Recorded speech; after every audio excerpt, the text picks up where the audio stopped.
Your next reading is income taxes overview. There are 10, 11 learning outcome statements, and we will discuss briefly all of these. First one, describe the differences between accounting profit and taxable income and define key terms including the deferred tax assets, deferred tax liabilities, valuation allowance, taxes payable, and income taxes. Some of these will be discussed here right in the LOS. Remaining will be discussed elsewhere in the remaining LOS. All will be discussed. So starting first with the accounting profit versus taxable income. Accounting profit is a profit calculated based upon the accrual accounting under the accounting standard US GAAP and IFRS. So the profit calculated based upon the accounting standards, accounting conventions is called the accounting profit, whereas the profit calculated under the tax laws is called the taxable income.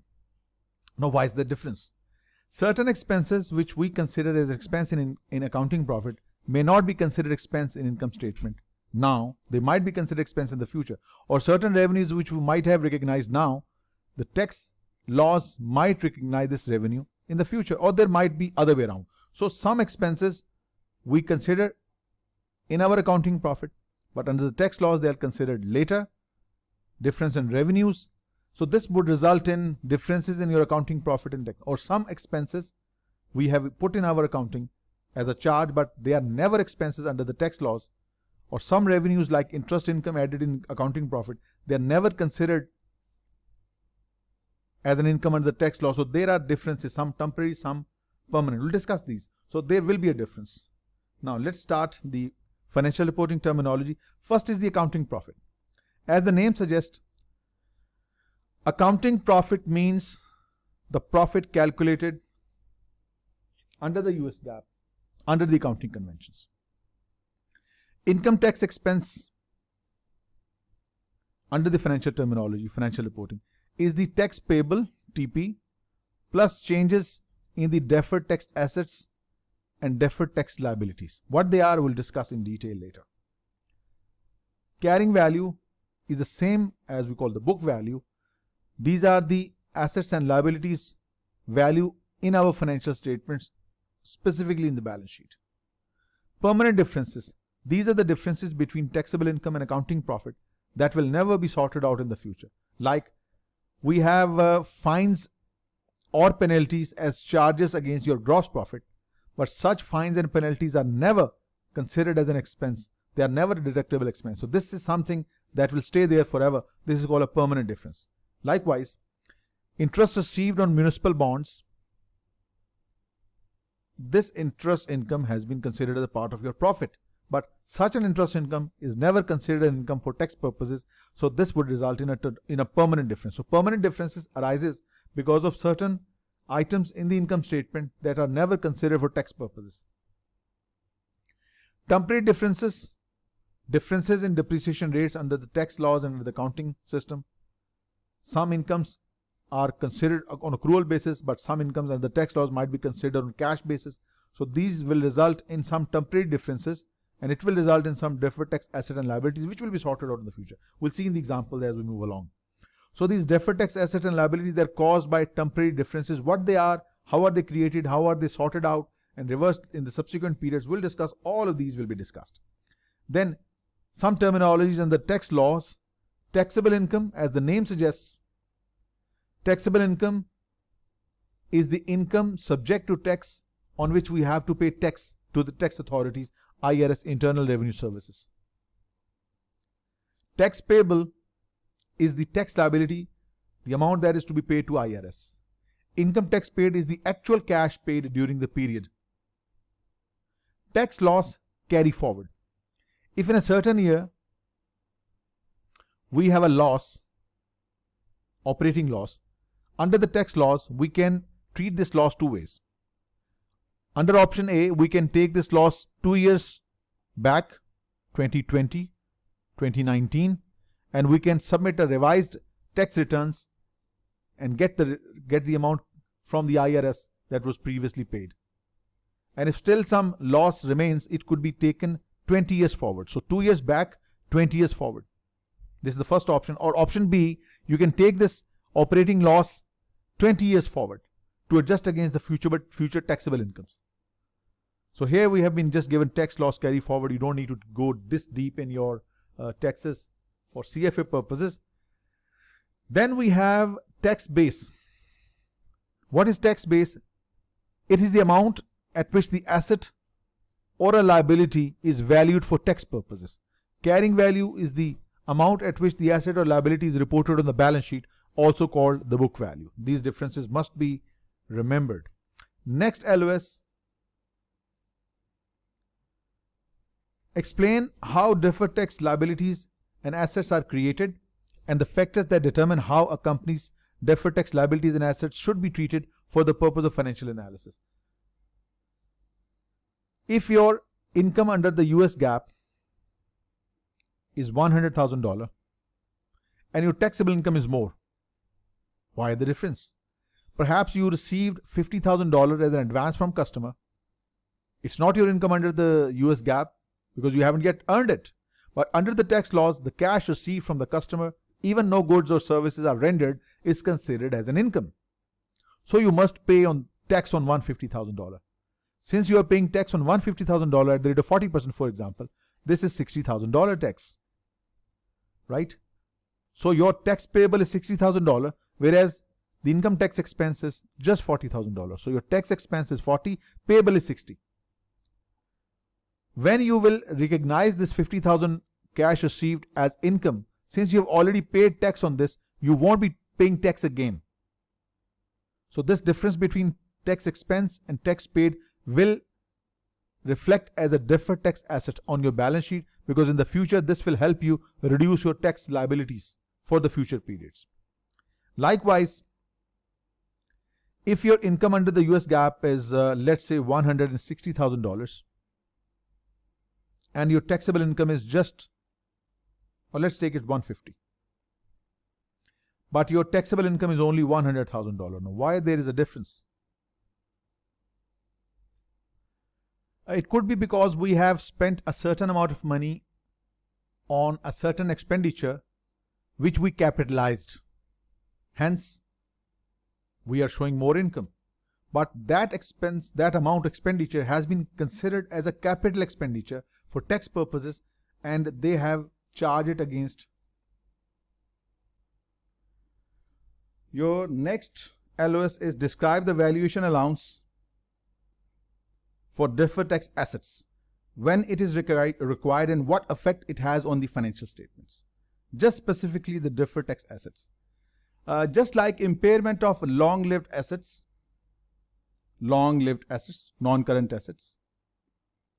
Just like reduction in the value of inventory under the LCM rule for LIFO and the NRV rule for FIFO weighted average. We cannot overstate our assets. Deferred tax asset cannot be overstated. Why? Because deferred tax asset will be a reduction in the future tax liability. But if you are not sure whether you will be, see, you are in 2020, 2022, 2023. If you expect to earn profit in the later years, only then you can avail the benefit of deferred tax asset. Right? Because the future profits, future taxes will be lowered by deferred tax assets. But if you expect losses in the future, you cannot carry on the deferred tax asset. Why? Because this deferred tax asset will not be realized. Just like long-lived assets cannot be overstated, your inventory cannot be overstated, so we have to bring it down through impairment, through LCM rule, inventory and NRV. So deferred tax asset must also be reduced by an allowance called the valuation allowance. So valuation allowance basically is a contra account that reduces the balance of deferred tax asset when we realize that, when we feel that the future incomes will not be sufficient to fully utilize the balance available in deferred tax asset. When it is more likely than not, that is when it's more 50% probable that in the future the deferred tax asset will not be realized, we will have to reduce the deferred tax asset through a contra account, just like allowance for doubtful debts, just like impairment, just like allowance for reduction in the value of inventories. We have to reduce the balance of deferred tax asset through valuation allowance. Right? So remember, gentlemen, US GAAP requires the deferred tax asset to be reported at the original value. Any reduction in the deferred tax asset is reflected through valuation allowance. Let's say the deferred tax asset balance is $100,000 and we feel that out of this $40,000 may not be realized in the future, so we will report deferred tax asset at 60. But under the IFRS, the deferred tax asset balance itself is lowered and shown as at net 60. There is no valuation allowance in the IFRS. This amount itself is lowered to 60. So of course, when the deferred tax assets are reduced, it will reduce the assets on the balance sheet. So valuation allowance basically affects the balance reported on deferred tax asset. Since the valuation allowance directly affects your income statement, so management can manipulate, just like allowance for doubtful debts. Allowance for doubtful debts can significantly impact your profitability during the business downturn, just like valuation allowance can affect your net income. So management sometimes can use valuation allowance, sometimes to increase or decrease the profitability. So that must be seen carefully by the analyst. Next is explain recognition and measurement of current and deferred tax items. I think we have discussed this in our previous slides, so no specific need is there. Required for deferred tax asset, deferred tax liability. Changes in DTA, DTL are reflected in income tax expense. We have already discussed income tax expense is equal to tax payable plus minus changes in deferred tax assets plus minus changes in deferred tax liabilities and its effects on income statement. That we already discussed in our previous analysis. Next is analyze disclosures relating to deferred tax items and effective tax rate reconciliation, and explain how information included in these disclosures affect the company's financial statements and financial ratios. Deferred tax assets, what are the disclosure required in the financial statements? DTA, DTL, valuations, and any changes in valuation allowance must be disclosed. Component of your taxes, any tax loss carried forward or carried backward. As I said, there are two treatments. Either you take 2 years back, 20 years forward, or you can simply take your tax loss 20 years forward. How you have treated, which option did you select? Any tax credits, they are to be reported. And then a reconciliation is required. Luckily, you are not required to reconcile. A reconciliation is required of reported tax provision and tax provision based on the statutory tax rate. This reconciliation is required of rates. So this is of course beyond the scope of our financial reporting. These are the disclosures required. Finally, the last one, identify the key provisions of and differences between the income tax accounting under the International Financial Reporting Standards and the US Generally Accepted Accounting Principles, US GAAP. These are the differences under IFRS, US GAAP. Let us discuss these one by one. First, revaluation of fixed assets and intangible assets. Since such revaluation is not allowed under the US GAAP, so this revaluation is not applicable. No revaluation allowed under the US GAAP. However, we know any revaluation surplus goes to equity in IFRS, so the effect of deferred taxes are recognized in equity. It makes sense. There is no revaluation of fixed assets in US GAAP, so no revaluation allowed, so there is no deferred tax involved. But under IFRS, since revaluation is reported in equity, so deferred tax will go to equity. Right. Then second, undistributed profit from an investment in subsidiary. Let's say you control more than 50% shares of a company and you have consolidated that company's financial statements in your income statement, in your balance sheet. So you might have received some income in the dividend form being a parent, but some of the undistributed profit stays with the subsidiary. This might result in differences in the taxable income and the tax payable at the group level. So what is the treatment under the US GAAP? No deferred taxes for foreign subsidiaries that meet the indefinite reversal criteria. What is indefinite reversal criteria? Let's say you are the parent P and this is the subsidiary S, right? You as a parent has agreed in principle that this undistributed profit will be reinvested in the business and I will not require the remittance or receipt of dividends out of these undistributed profit. If this has been agreed, this has been planned, then indefinite reversal criteria has been met. If not, then there will be a deferred tax, right? No deferred taxes for foreign subsidiaries if indefinite reversal criteria exist.